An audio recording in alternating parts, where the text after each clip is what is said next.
Good day, I'm Stacey Ann Smith and this is your JIS News for Tuesday, February 24. Government is aggressively pressing ahead with plans to reduce the country's dependence on fossil fuel with the expansion of the Wigton wind farm. Energy Minister Philip Paulwell broke ground on Friday for the 24-megawatt plant in Manchester, which will bring Wigton's total capacity to 62.7 megawatts. He said the plant will help the country cut back on the approximately $200 million spent to import oil each year. Besides the savings, the Wigton Phase 3 project will help the country earn money. This is a profitable government venture. This year we're earning $500 million in the operations here at Wigton. And this is before Wigton 3. The Petro-Carib Development Fund will finance 80% of the $45 million project, with the remaining 20% coming from Wigton equity. About 31,500 households will benefit from the project when it's completed in early 2016. Spanish firm Gamesa will do the work, which will start in April. 125 jobs are being created during the construction phase. Meanwhile, Energy Minister Philip Paulwell is refuting public reports that government is about to divest its shares in the state-run oil refinery PetroJam. The minister released a statement saying no such decision has been made. He added that if and when an offer is received, the process would be subject to the oversight of the Contractor General and the government's Contracts Committee, consistent with the divestment of public assets. In the meantime, the Energy Minister said in the interest of transparency, he was willing to facilitate consultations on the company's future with the private sector organization of Jamaica, other interest groups and individuals. As for concern that PetroJam's pricing policy had been designed to influence the value of the state asset, the minister pointed out that the state refinery's guiding principle is long-standing. He said government would continue to ensure that the policy supports international best practices, the viability of the company, and the best interest of the Jamaican consumer. The Bustamante Hospital for Children is now equipped with a Telemedicine Room that will improve the care of children with cancer and blood disorders.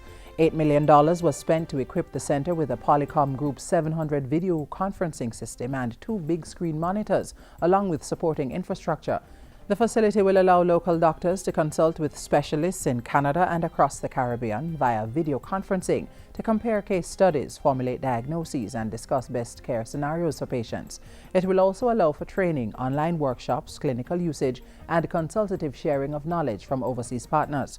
Board Chairman for the Southeast Regional Health Authority, Dr. Andre Cook, says the establishment of the Telemedicine Center in Jamaica means that the country is one step closer to first world best practices in patient care.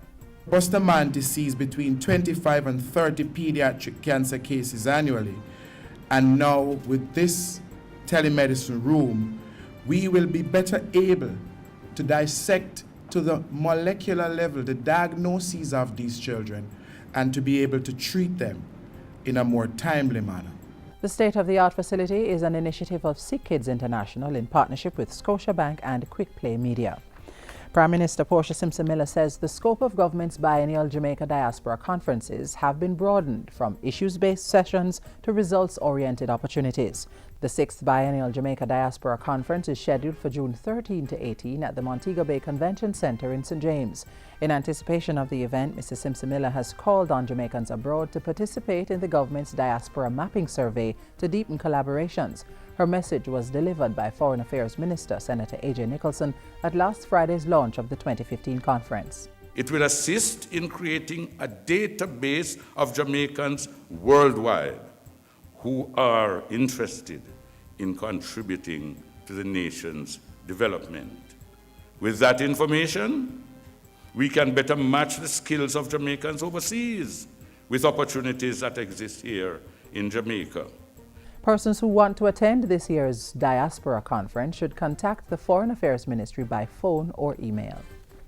And finally, the Foreign Affairs and Foreign Trade Minister has assured Jamaica's diplomatic partners that government will strictly regulate the reforms made to the laws governing ganja. There is no intention to encourage and increase in the illicit transshipment of ganja beyond our borders. Jamaica remains fully committed to collaborating in combating the illegal transshipment of drugs. The goal with the new regime is to develop a legal, well-regulated industry which can further the economic development of our country.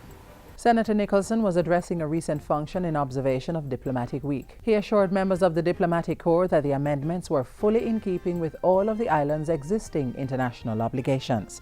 And that's it for JIS News Today. I'm Stacey Ann Smith. Thank you for watching.